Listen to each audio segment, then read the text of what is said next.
the Johnson Wax Program with Fibber McGee and Molly.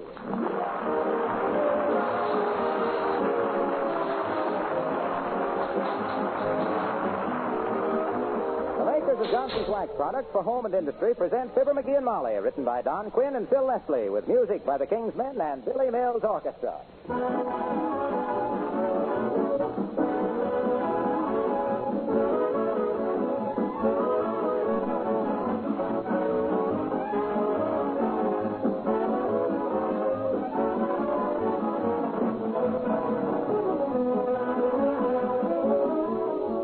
From coast to coast, there's one job that's getting the play right now, and I mean that easy job of cleaning and polishing a car with Johnson's Car New. If you haven't bought yourself a package of Car New, why not do it this week and be one of those car owners who is proud to drive down Main Street or Michigan Boulevard or Fifth Avenue? The truth is, it's so easy to clean and polish your car with Car New that you won't mind doing it yourself. Car New does two jobs at once, you know, both cleans and polishes with one application. This wax-fortified polish is a liquid which dries on application to a white powder. When you wipe off this powder, all the dirt and road grime and dullness vanish like magic. Car New gives a super wax-smooth finish that doesn't offer much of a foothold to dust and dirt, which you can wipe off occasionally with surprising ease. Try Johnson's Car New on your car this week.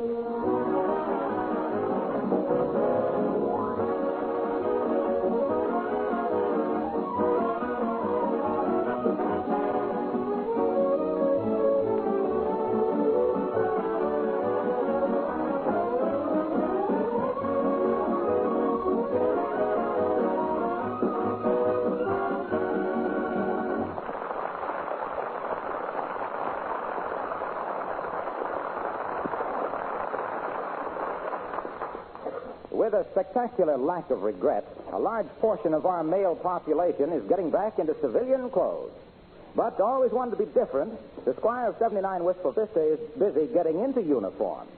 Just why he's making like a soldier, vintage 1918, remains to be seen as we join Fibber McGee and Molly.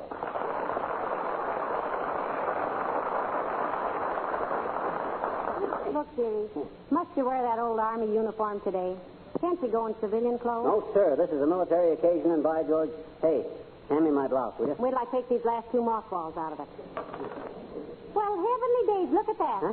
Square mothballs. With little black spots on them. Oh, my gosh. So that's where those... How many spots on top? Well, there's 4 spots on one and 3 on the other. Well, how do you like that, a natural? After all these years. Not a dime riding on it. Oh, hey, this thing has shrunk, hasn't it? No, I don't think so. You're just bigger in the chest. Yeah, I guess I have. And don't forget your chest is in a different place now, too. Well, gee whiz, you can't... Hello, Mrs. McGee. Mr. McGee, are you...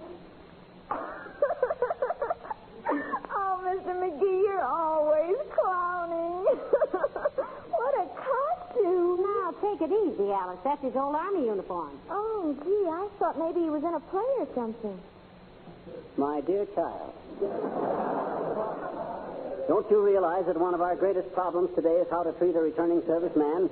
Don't you realize that you can't pick up a magazine today without reading an article about don't do this, don't do that, do this, do that, don't talk to him about the war, do talk to him about the war. Until a civilian is so darn nervous he can't talk to anybody about anything. Yeah, and it's a lot of valley scuttle, if you ask me. Oh. Treat them like they were people, I always say. But I don't understand, Mr. McGee. You haven't been a returned serviceman for 25 years. Haven't you got over it yet? An interesting question. Look, Alice. You remember Mayor Latrivia? Oh, sure. He was that big handsome man that went into the Coast Guard. Well, he's coming home today, Alice. He's been in the Pacific for 3 years. Creepers, and they finally picked him up? He hasn't been in the Pacific all that time, Alice. He's been on the Pacific. New Guinea, Holland Days, Lingayen Gulf, and all them places. He's now a chief pretty officer. Petty officer. Well, I think he's pretty. I'm telling you, chief petty officer. Whoops. What was that? Oh, just a button off his blouse, Alice. You better stand off to one side of him. He's loaded. I think that uniform is very interesting. But why has he got his legs all bandaged up? varicose veins? Those are puttees, Alice. Wrap-around leggings. Oh. My gosh, didn't you ever see a uniform from the First World War? The Big War? The one Riddy Eckenbacker and I were in? You said he Rickenbacker in before she was born, dearie. Oh, do you have to go, Alice? Yes, I've got to go to the airplane plant and get my tools. They're reconverting and I'm laid off. And about time, too. I helped make so many airplanes there, I got so I wanted one myself. What are they going to make now, Alice? Baby carriages. Well... See you later, Mrs. McGee. Goodbye, Mr. McGee. I think your uniform is simply... oh, brother.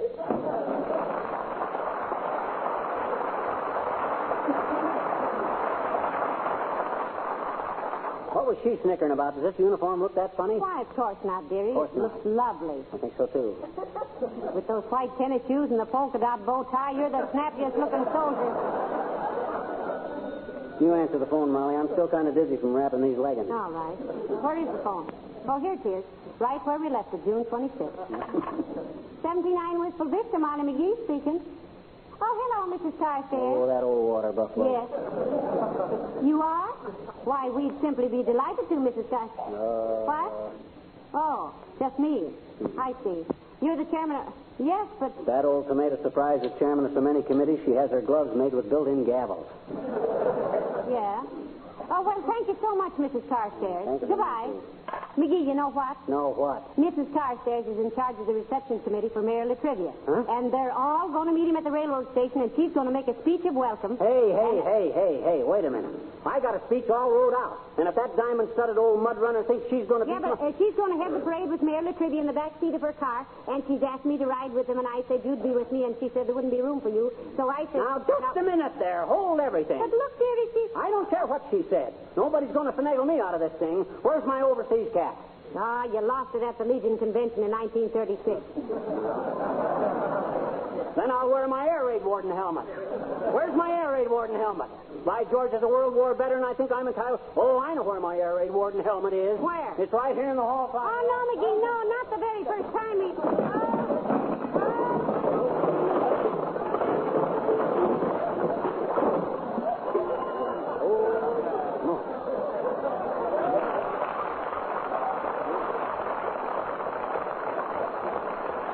Straighten out that closet one of these days. Ah, here's my old air raid warden helmet.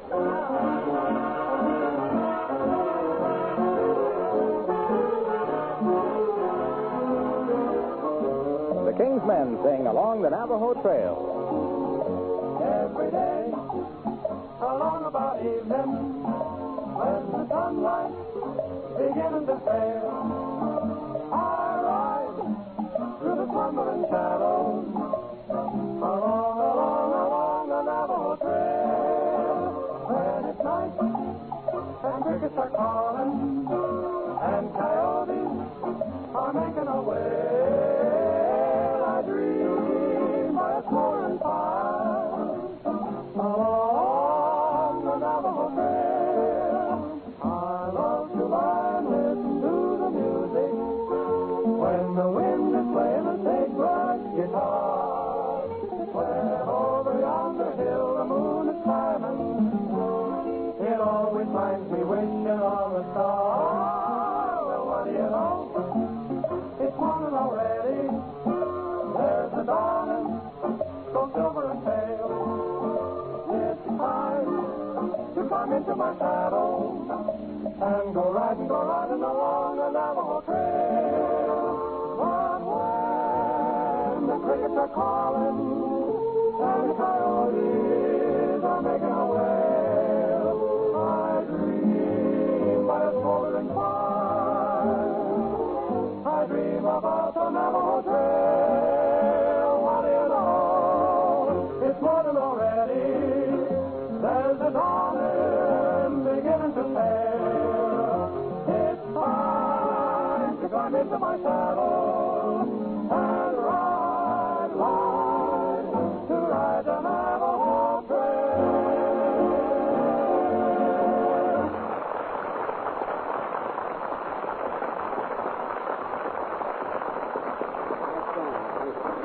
So, Mrs. Mrs. Carstairs has took over the whole Latrivia welcome celebration, has she? Yes, she has, dearie.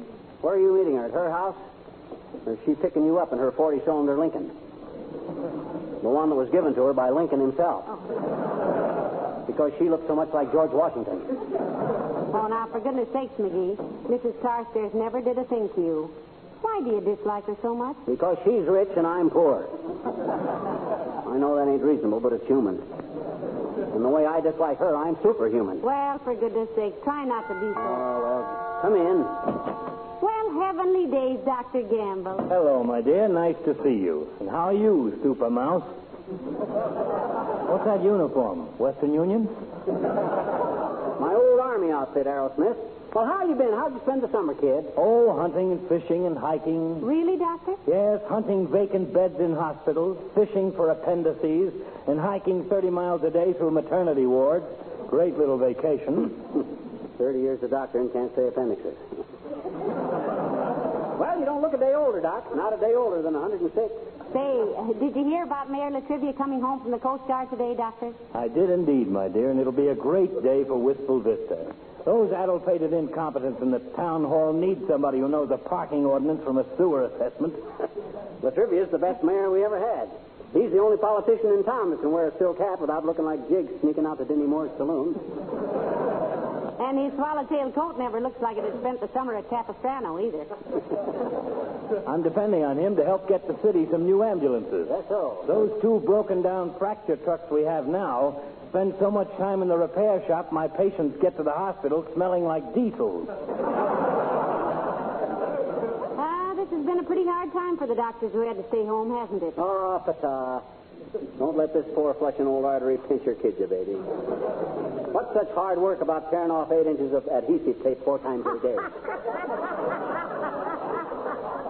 You know, he's right, Molly. It's really a soft touch.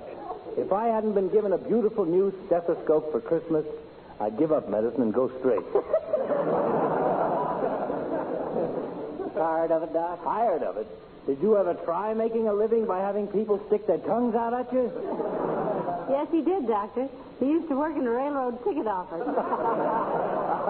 Touche. I never wore one. Well, will I see you at the reception for Latrivia this afternoon, McGee? I'm on Mrs. Carstairs' committee. What? Is everybody on that committee but me? What's the matter with me? We went into that subject at a luncheon meeting, but we had to adjourn for dinner, so we never arrived at a conclusion. Good day, my dear. So long, corn borer.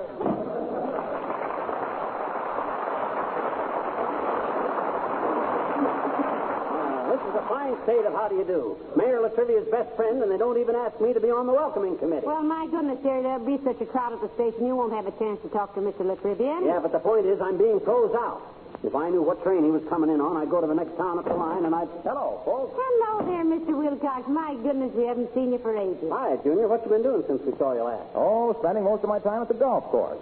Say, did you hear about Mayor Latrivia coming home today? Oh, indeed we did, Mr. Wilcox. Isn't it wonderful? I'm going to ride in Mrs. Carstairs' automobile in the parade. Oh, swell. Me too. I'm on her committee. What? You too? Carstairs, Molly, Doc Gamble, and now you. What's going on here anyway? Am I being intentionally left out of this? Oh, now, look, I've nothing to do with it, pal. Mrs. Carstairs is handling the whole celebration.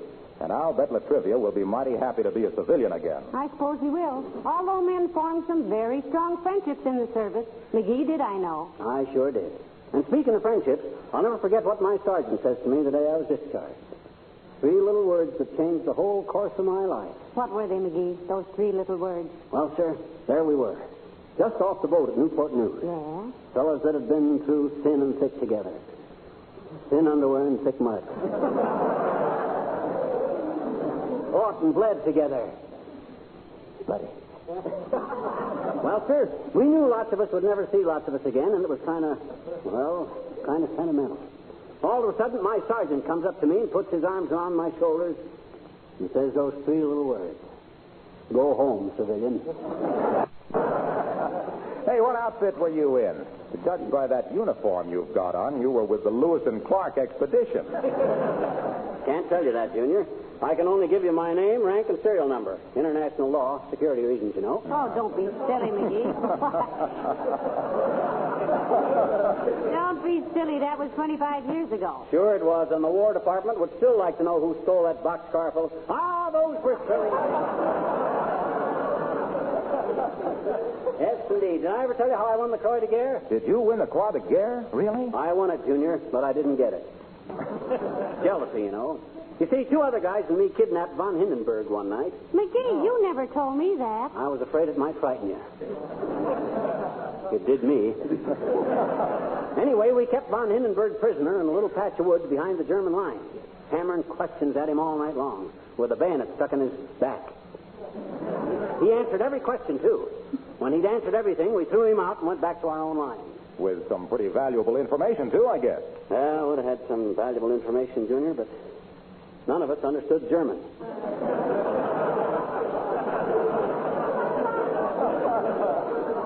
So we never knew exactly what he told us. But that's enough about me, Junior. I don't like to talk about my experiences.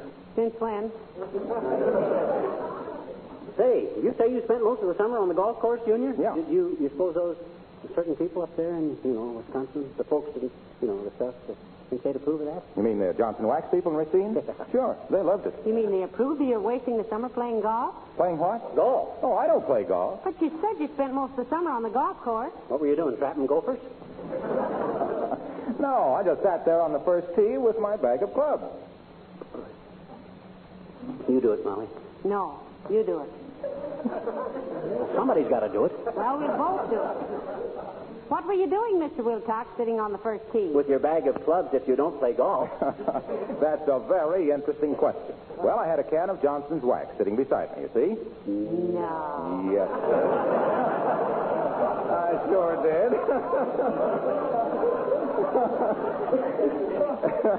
It was the perfect demonstration of Johnson's Wax. For wood, for leather, for enamel surfaces. I'd wax my golf shoes in the golf bag, leather. Then my clubs, wood. They use steel clubs nowadays, Waxy. Oh, who cares? Then I'd wax all my golf balls, enamel.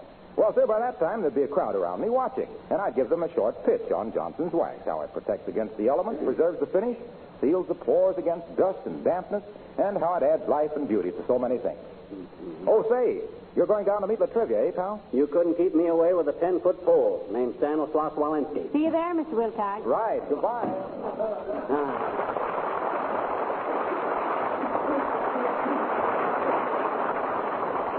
Good old Waxy. Good old Waxy. I love the way he tightens up and gets so excited when he talks about Johnson's Wax. What do you suppose causes that? Surface tension. Oh, of course. I should have known that. Come in. Mrs. Carstairs, how nice to see you. Good afternoon, my dear. You're looking very well. Hi, Carsty. Look, I got a bone to pick with you. How delightful. And then shall we bark at automobiles for an hour or so? Well, he just wonders why you didn't ask him to be on the welcoming committee for Mayor Latrivia, Mrs. Carstairs. Don't you know that Latrivia and I are extremely good friends, Carsty? I do. Did you realize that with me being an ex-serviceman myself, I might be the logical person to handle a difficult situation like this?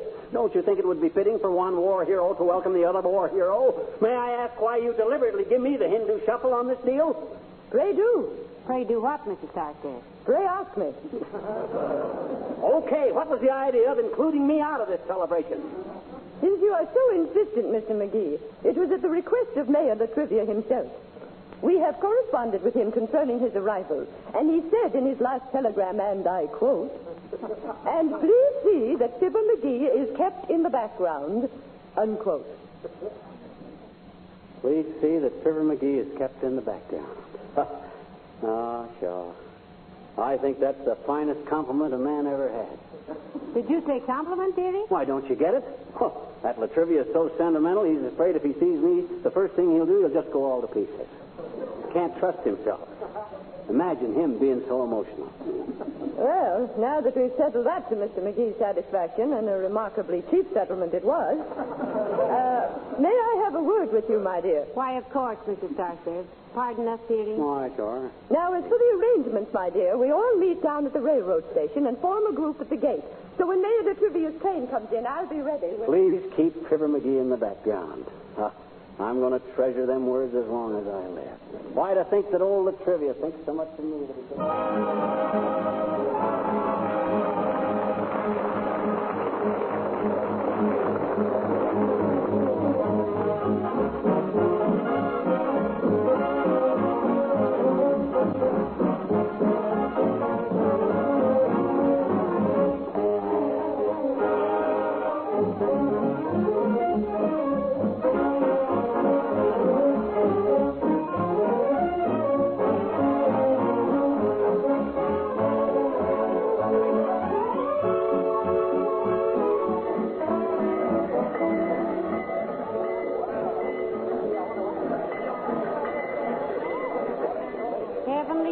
what an anthill this station is. I don't know why the railroads can't arrange to have their trains come in someplace that isn't so crowded. I wonder where Mrs. Carstairs... Ah, there she is. Yoo-hoo, Mrs. Carstairs. Yoo-hoo. Oh, there you are, my dear. Is that awful little, is your husband with you? No. No, he isn't. He just walked out of the house muttering something about staying in the background. He seems... Oh, look, Mrs. Carstairs. There's Mr. Wilcox and Dr. Gamble. Yoo-hoo, boys, over here. Hello, Molly. Hello, Millicent. Paolo and I were wondering what train our wandering Coast Guardsman was coming in on. Never end a sentence with a preposition, Doc. I'm old enough to end a sentence with a split infinitive if I want to. And I want to, but I can't think of one. Where's little Napoleon, Molly? Don't tell me he's going to miss this glorious opportunity to make a silly ass of himself. Well, he just disappeared, Doctor. I intentionally failed to tell him that there would be a newsreel cameraman here. I think you will agree that Mr. McGee is not our most photogenic citizen. You're not whistling Dixie there, lady. I don't know. I think McGee photographs very well. He has a nose just like Bob Hope. Yes, and he has shoulders like Clark Gable. One on each side. However, that moth-eaten old uniform he was... Please. Train number 31, the Cinder Bucket, will arrive in 2 minutes on track 3 from East St. Louis, Kankakee, Moline, Joliet, and oddly enough, Havana, Cuba.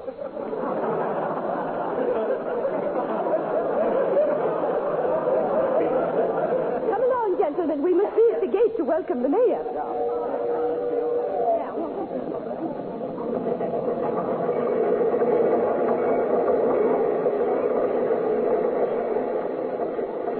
Well, where's Latrivia? I don't see anybody in uniform on that train. Except that dumpy little guy in the... Oh, now, wait a minute. It can't be. Heavenly days, it's McGee. McGee, how did you get on there? Hi, Hope. Well, there's Mr. Latrivia right behind him, trying to see what's going on. Move aside, Mr. McGee. Move aside. Look at Latrivia trying to peek over McGee's shoulder. She looks like the middle Andrews sister. Ladies and gentlemen, it is my proud privilege to welcome home from the South Pacific Chief Gunner's Mate, His Honor, Mayor Latrivia. Thank you. Thank you, my friend. Needless to say, I've looked forward with a great deal of pleasure. Hold it a minute, Latrivia. I wasn't through yet. Folks, since I climbed aboard at the edge of town, I have been briefing Latrivia on how to conduct himself in civilian life. I've been telling him he can't expect to go into the first store he comes to and buy a girdle. Come, Mr. Mayor. We have a car waiting for you. Thank you, Mrs. Carstairs, and it's wonderful to see you again. I was just telling Latrivia that the cigarette situation... Latrivia, you seagoing ward healer. How are you, boy? Doc Gamble. Why, you bald-headed old midwife. Glad to see you. And Harlow Wilcox. Welcome home, pal. We've been keeping the ballot boxes hot for you. Well, I must say, Well, Molly McGee. Hello, Molly. Hello, Mr. Mayor.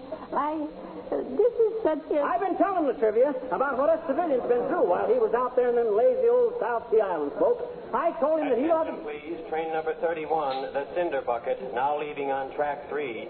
Board!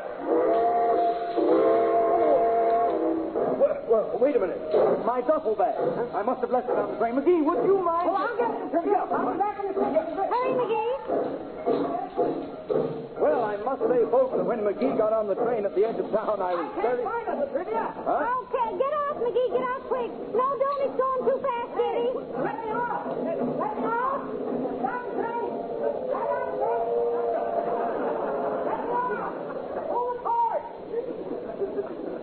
Pardon me, Mr. Mayor, but this is your duffel bag right here, isn't it? Yes, isn't it? Now, as I was saying, when McGee got on the train at the edge of town, I was really...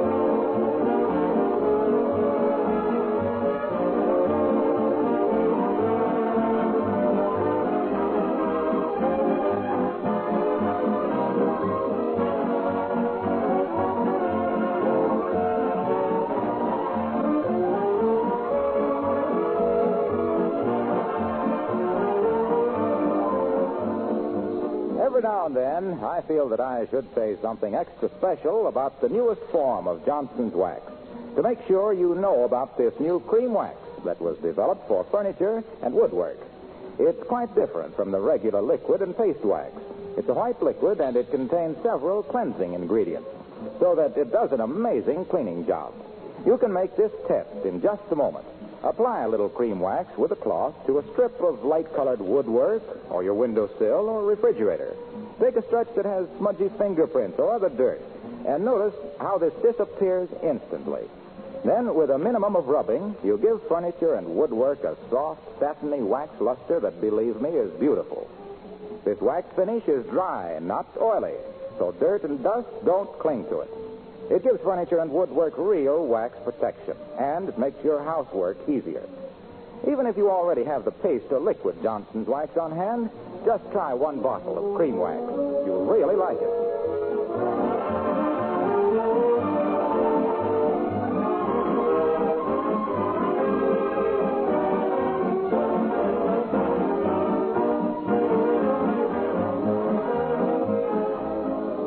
Ladies and gentlemen, several years ago, there was a young fellow singing with the orchestra on this program, and he was a nice kid, and everybody liked him. In fact, everybody liked him so much they're making him one of the top singing stars of today.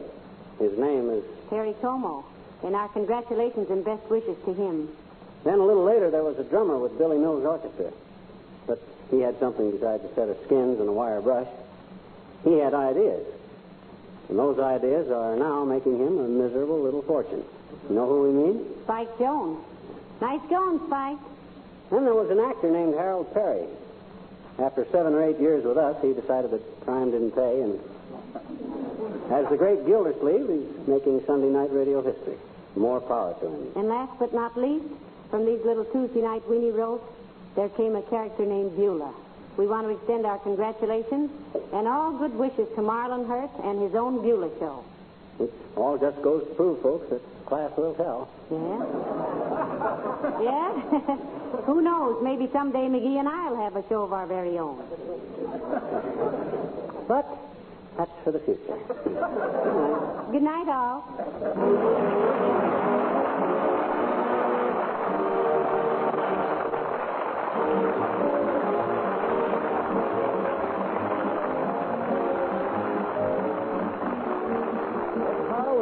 Speaking for the makers of Johnson's Wax Finishes for Home and Industry, inviting you all to be with us again next Tuesday night. Stay tuned now for Bob Hope. And remember, Tuesday is a bigger comedy night than ever, with your old friends Amos and Andy being heard just before Fibber McGee and Molly. Good night. This is the National Broadcasting Company.